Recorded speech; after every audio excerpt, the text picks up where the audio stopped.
एक बार फिर ट्रंप और ज़ेलेंस्की मिल रहे हैं। पिछली बार जैसे दोनों मिले थे वैसे तो बिल्कुल नहीं मिलना चाहेंगे। दोनों के बीच बहस हुई थी जिसकी पूरी दुनिया में चर्चा हुई। एक बार ऐसी ही बहस के लिए व्हाइट हाउस में स्टेज फिर से तैयार है, लेकिन प्रेसिडेंट ज़ेलेंस्की इस बार बातचीत की टेबल पर ट्रंप के सामने अकेले नहीं होंगे। इस बार ज़ेलेंस्की की पैरवी के लिए British PM Keir Starmer, France के राष्ट्रपति इमैनुअल मैक्रो, इटली के PM Giorgia Meloni, German chancellor Friedrich Merz भी साथ होंगे। अमेरिका पहुंचने वालों में फिनलैंड के राष्ट्रपति अलेक्जेंडर स्टब और यूरोपीय आयोग के अध्यक्ष उर्सुला वॉन डेर लेयन भी शामिल हैं।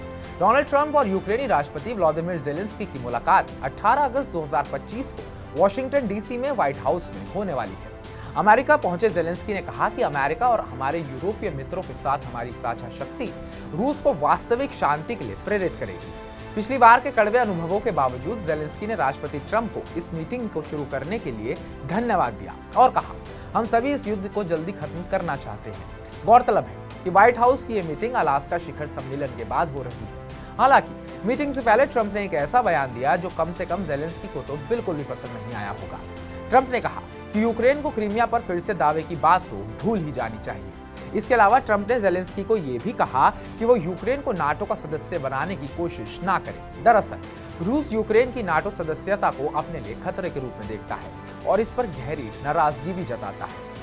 ट्रंप ने आगे सुझाव दिया कि संघर्ष को समाप्त करने का फैसला ज़ेलेंस्की के पास है। उन्होंने टिप्पणी की कि वो रूस के साथ युद्ध को लगभग तुरंत समाप्त कर सकते हैं यदि वो चाहें, या वो लड़ाई जारी रख सकते हैं। आश्चर्य की बात यह है कि ट्रंप की ये टिप्पणी उनके विशेष दूत स्टीव विटकॉफ द्वारा CNN को दिए गए बयान के बाद आई है, जिसमें उन्होंने कहा था कि मॉस्को अमेरिका और उसके यूरोपीय सहयोगियों को संभावित शांति समझौते के तहत कीव को नाटो शैली की सुरक्षा गारंटी प्रदान करने की अनुमति देने को तैयार है।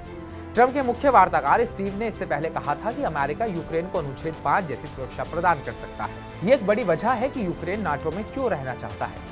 इसे एक बड़ी सफलता बताते हुए स्टीव विटकॉफ ने कहा कि पहली बार है जब मॉस्को इस तरह के प्रस्ताव पर सहमत हुआ है। दरअसल नाटो का अनुच्छेद 5 सामूहिक रक्षा सिद्धांत का आधार है। इसमें कहा गया है कि यूरोप का उत्तरी अमेरिका में गठबंधन के 32 सदस्यों में से किसी पर भी सशस्त्र हमला उन सभी के खिलाफ हमला माना जाएगा। अब देखना है कि ज़ेलेंस्की अमेरिका की बात मानते हैं या नहीं। दूसरी तरफ ट्रंप के बयान से इतना तो साफ हो गया है कि रूस क्रीमिया को लेकर कोई भी समझौता नहीं करेगा। अब आपको ये बताते हैं कि असल में क्रीमिया रूस के लिए इतना अहम क्यों है। दरअसल क्रीमिया के लिए रूस रणनीतिक रूप से अहम है क्योंकि क्रीमिया के जरिए रूस काला सागर और भूमध्य सागर तक पहुंच सकता है।